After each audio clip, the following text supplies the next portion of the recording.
But how about telling us about sonata form? Okay, that I will do. And then see how you feel. Okay, so refer to the back side of your programs. I have some diagrams there.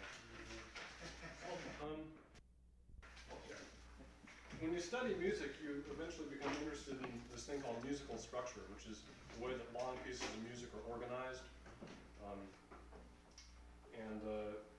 If you listen to classical music, you hear pieces with names like sonata, theme and variations, rondo, prelude and fugue, things like this. These terms all refer to specific musical structures. And actually, all music from all cultures and eras has these same kinds of structures. Of course, they're different structures. Modern popular music has structures too. They don't name pieces after the structure the way that they used to. I guess the main reason for having a structure is that it creates a set of expectations in the listener's ear. There's kind of a tradition. You hear something, you have some idea of what's coming up next, and that expectation is used by composers for kind of a leverage to do whatever they want to do. They can either satisfy the expectation and make the listener feel good, or they can do something that surprises the listener or offends the listener or whatever. It's just you have to have some kind of framework in which to have any sort of musical expression, and these structures are the basis of that framework.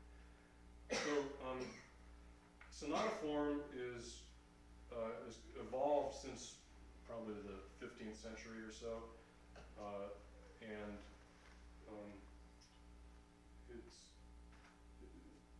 it actually refers to sort of two different things. It refers to a certain structure of a single musical movement, which is what I'm going to talk about here.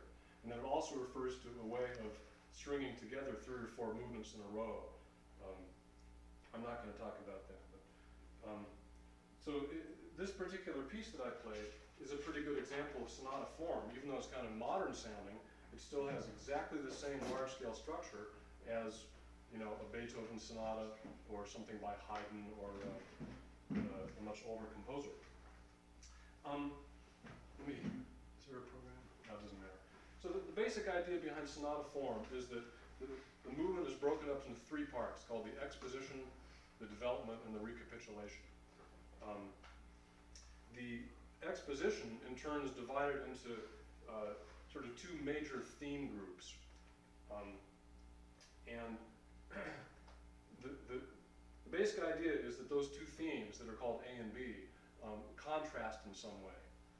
If you're going to have a piece of substantial length, you have to have some variety in it, and it's the contrast between those 2 themes that provides that.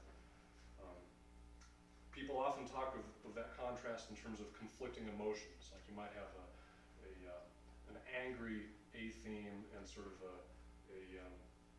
a quieter or more subdued or a more caressing kind of B theme. And that actually is sort of the case with this one. Here's the A theme.